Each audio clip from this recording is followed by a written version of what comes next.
কি কালকে শেখ হাসিনার বক্তব্য শুনছেন? আমি তার বক্তব্যের আংশিক শুনেছি, যে আংশিক ক্লিপগুলো মানে কেন কেন কেন আমি একদমই একাডেমিক একটা জানতেছি, কেন শুনছেন? যেমন আমার কোনো শোনার দরকার হয় নাই, আমিও শুনি নাই ভাই, আমার শোনার কোনো দরকারই হয় না, আপনি শুনছেন কেন? তাহলে আমি একটু জানতে চাই। না, প্রথম কথা হচ্ছে যে খুব স্বাভাবিকভাবে আপনি দেখবেন সোশ্যাল মিডিয়ায় যে কোনো বক্তব্যের ইন্টারেস্টিং পার্টগুলো ক্লিপ আকারে ছোট ছোট 30 সেকেন্ড 1 মিনিটের ক্লিপ আকারে সামনে চলে আসে। এরকম একটি ক্লিপ সামনে চলে এসেছিল, যেই জায়গায় ওই ক্লিপটি বিভিন্ন জায়গায় এসেছে, যেই ক্লিপটি আসলে এরকম করে রিপ্রেজেন্ট করছিল যে তিনি আবার ওই আগের, আজকে থেকে 6-8 মাস আগে যেই কথাগুলো বলে তিনি 16 বছর কাটিয়েছিলেন, সেম সিম্প্যাথি নেয়ার কথাগুলো তিনি আজকেও দাঁড়িয়ে বলছেন। এবং আপনার কাছে কি সিম্প্যাথি, মানে আপনি কি সিম্প্যাথি, ওনার জন্য সিম্প্যাথি পাইছিলেন আপনি? মানে ওনার জন্য সিম্প্যাথি হয়েছিল ওনার বক্তব্য শুনে? ভাই সবচেয়ে বড় কথা হচ্ছে কি, মানে এই যে আমি কেন এই প্রশ্ন করতেছি, যে আমার কাছে মনে হয় গত 15 বছর ধরে শেখ হাসিনা বাংলাদেশ শাসন করছেন। এর মধ্যে গত 10 বছর ধরে, বিশেষ করে 2014 সালের পর থেকে উনি যতবার যত জায়গায় বক্তৃতা দিচ্ছেন সেটা জোর করেই দিচ্ছেন। জোর করে দিচ্ছেন বলতে তিনি যেন প্রধানমন্ত্রী, বিডিভিতে ছিলেন, ইয়াতে ছিলেন, জোর করে দিচ্ছেন, আমাদের জোর করে শুনতে হয়েছে। এখন তো এটা আমাদের জোর করে শোনার বিষয় না। এবং ওনার কি সেই প্রভাব, সেই ইনফ্লুয়েন্স, মানে 100 ভাগের 1 ভাগও আছে যে আমরা ওইটার প্রতিক্রিয়ায় গিয়ে আরেকটা কাজ করে আসতে হবে? আপনার কাছে কি মনে হয় জানো সাজেস? না দেখুন, সবচেয়ে বড় কথা হচ্ছে যে আমরা আমাদের জায়গা থেকে, মানে কেউ এটা ব্যক্তিগত জায়গা থেকে গিয়ে এই বিষয়টি করেছে এরকম না। মানুষ হয়তো বা মানুষের ভিতর আমার মনে হয় এখন এই বিষয়টি কাজ করছে যে আমাদের আসলে যেই কাজগুলো 5ই আগস্ট বা ওই সময়টাতে করা দরকার ছিল, যেগুলো এখন আমাদের জায়গা থেকে বাকি রয়ে গিয়েছে, মানুষের এই ক্ষোভটা সামগ্রিকভাবে শুধুমাত্র ওই হাসিনা বক্তব্য দিচ্ছে এই জন্য তৈরি হচ্ছে, ব্যাপারটা এরকম না। এই ক্ষোভের কিছু অংশ আমি যদি বলি একদম ফ্র্যাঙ্কলি, অন্তর্বর্তীকালীন সরকারের উপরেও আছে। এই অন্তর্বর্তীকালীন সরকার তাদের জায়গা থেকে এই খুনি যারা ছিল, যারা সরাসরি এই খুনগুলোর সাথে জড়িত, ছাত্রলীগ, আওয়ামী লীগ, যুবলীগের ক্যাডাররা বা কিছু কিছু পুলিশ সদস্য, যাদেরকে আসলে গ্রেফতার করে বিচারের আওতায় আনার কথা ছিল, দৃশ্যমান এরকম একটা বিচার আমাদের দেখার কথা ছিল, সেটি যখন দেখছে না, মানুষের ভিতরে একটা ক্ষোভের উদ্গীরণ হচ্ছে। যখন দেখছে ছাত্রলীগ, যুবলীগ, আওয়ামী লীগের ওই সদস্যরাই বিভিন্ন ভাবে বিভিন্ন দলের সাথে এখন যুক্ত হচ্ছে এবং আশ্রয় প্রশ্রয় তাদের চোখের সামনে দিয়ে হাঁটছে, তখন এই মানুষগুলোর ভিতরে আরেকটা ক্ষোভ তৈরি হচ্ছে। তখন এই মানুষগুলো সামগ্রিক ক্ষোভের একটি, আমার মনে হয় নতুন এখানে একটা ওকেশন পেয়েছিল, যে ওকেশনে গিয়ে অ্যাটেন্ড করে নিজের এই ক্ষোভটির উদ্গীরণ করেছে। এইটা কি এরকম হইতে পারে জনাব সার্জিস আলম? ধরেন শেখ হাসিনার উপরে তো আপনার কন্ট্রোল নাই, আমারও কন্ট্রোল নাই। শেখ হাসিনা আরেকটা বক্তৃতা দিল, তারপরে গিয়ে কোন বাড়িটা ভাঙবেন? না দেখুন, এখানে শেখ হাসিনা অসংখ্য বক্তৃতা দিক আর একটা বক্তৃতা দিক, সেটা ফ্যাক্ট না।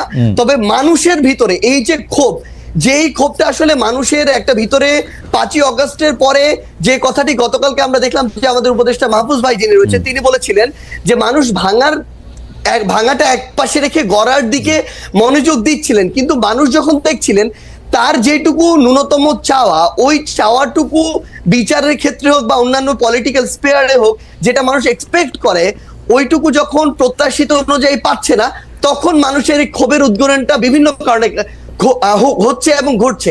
এবং সবচেয়ে গুরুত্বপূর্ণ বিষয় হচ্ছে শেখ হাসিনা আগামীতে, আমি ধরে নিচ্ছি 1 মাস পর কোনো বক্তব্য দিলেনও না, কিন্তু আজকে থেকে 2-3-4 মাস পরে আমরা যদি এই দৃশ্যমান শহীদ পরিবারের কিংবা যারা আমাদের আহত যোদ্ধারা রয়েছেন তাদের এই রক্তের বিচারগুলো দৃশ্যমান না দেখি, দেখবেন শেখ হাসিনার বক্তব্য দেয়া লাগবে না, আমরা শহীদ পরিবার কিংবা আহতদেরকে সাথে নিয়ে হয়তোবা এরকম রাস্তায় আমাদেরকে নেমে যেতে হবে, এরকম একটা দৃশ্যমান বিচারের জন্য। এই জায়গাটা শুধুমাত্র শেখ হাসিনা দৃশ্যমান বিচার করার জন্য আপনারা আওয়ামী লীগের স্থাপনাগুলি বা আওয়ামী লীগের সাথে জড়িত জিনিসগুলি গিয়ে আপনারা ভাঙবেন। এটা আওয়ামী লীগ না, সবচেয়ে বড় কথা হচ্ছে কি, দেখেন আওয়ামী লীগ বলে এমন কিছু এখানে বিষয়কে নিয়ে আসা হচ্ছে। আওয়ামী লীগের সবাই, আমরা যে স্পষ্ট করে বলি, আওয়ামী লীগের যে মানুষগুলো এই বিষয়গুলোর সাথে জড়িত ছিল, হত্যাযজ্ঞের সাথে, খুনের সাথে, ফ্যাসিজমের সাথে, স্বৈরাচারের সাথে, এবং তারা যেগুলোকে সিম্বল, এক প্রকার উপাসনালয় হিসেবে তৈরি করে সিম্বলাইজ করে এতদিনের রাজনীতিটা করেছে, মানুষের ক্ষোভ ওই জায়গায়। বাংলাদেশে আমি ধরে নিচ্ছি 20% মানুষ আওয়ামী লীগের সমর্থক ছিল, কই বাকি বাড়িগুলোতে তো গিয়ে হামলা করা হয়নি, ওই সমর্থকদের বাড়িতে গিয়ে কিন্তু হামলা করা হয়নি, কিন্তু এই ধানমন্ডি 32, ওই গণভবন কিংবা এই যে বিভিন্ন ভবনগুলোকে কেন্দ্র করে পুরো একটা উপাসনালয় হিসেবে প্রেজেন্ট করে এই যে রাজনীতি করা হয়েছে, মানুষের ক্ষোভটা ওই জায়গায়। এবং এটা স্পেসিফিক ভাবে দল হিসেবে আওয়ামী লীগ নয়, বরং স্পেসিফিক ভাবে কিছু প্রতিষ্ঠান বা উপাদান যেগুলোকে সামনে রেখে এতদিন আওয়ামী লীগ এই অত্যাচার নিপীড়নের রাজনীতিটা করেছে। ওকে, জনাব সাজ্জাদ আলম, আপনি যে বিচার না হওয়ার কথা, যারা এর জন্য দায়ী সেটা না হওয়ার কথা, সেটা আপনি বলেন। আমি মনে করি বাংলাদেশে জুলাই আগস্টে বা তার আগে যতগুলি রাজনৈতিক হত্যাকাণ্ড হয়েছে, যতগুলি রকম পুলিশ গুলি চালিয়েছে, নিবর্তনমূলক যত রকম কাজ করেছে, সেটা সরকার প্রধান সেটা এককভাবে তাকে দায়ী করা উচিত, অন্তত প্রথম জায়গায় তাকে রাখা উচিত।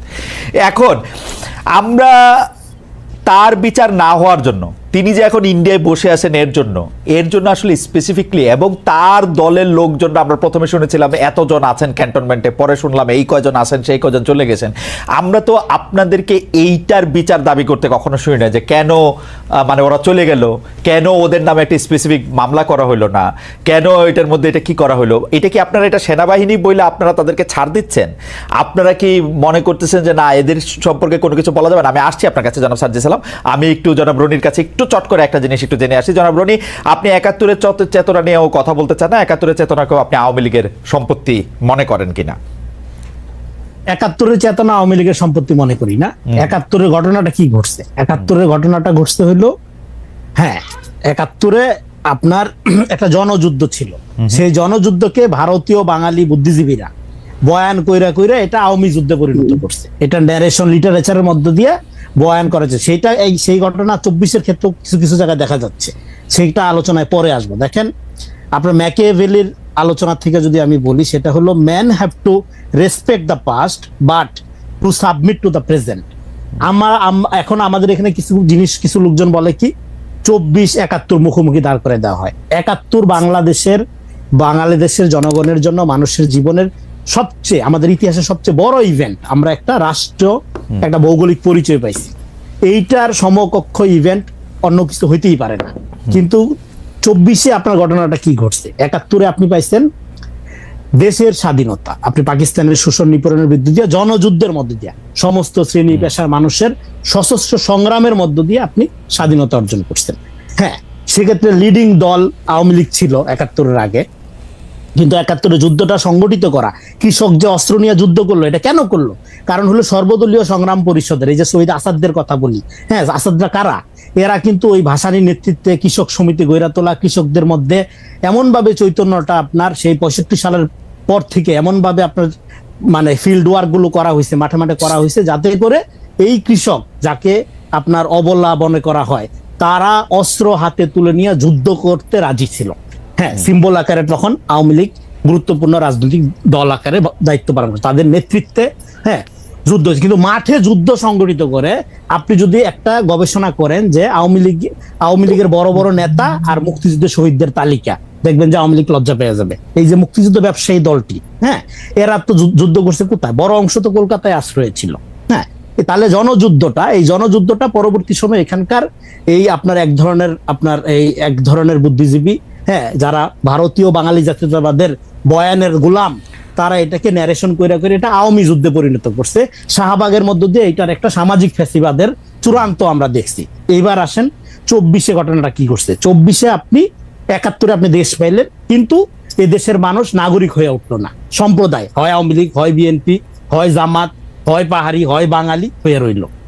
এইটার মধ্য দিয়ে নাগরিক আকারে বিকাশ হলো না। ২৪-এ আপনাকে করলো কি? আপনাকে রাজনৈতিকভাবে স্বাধীন করার একটা সুযোগ করে দিল। এই জন্য আমি বলি আমাদের দুইটা স্বাধীনতা যুদ্ধ, একটা হলো দেশের স্বাধীনতা ৭১, আর ২৪ হলো আপনার রাজনৈতিক স্বাধীনতা, রাজনৈতিক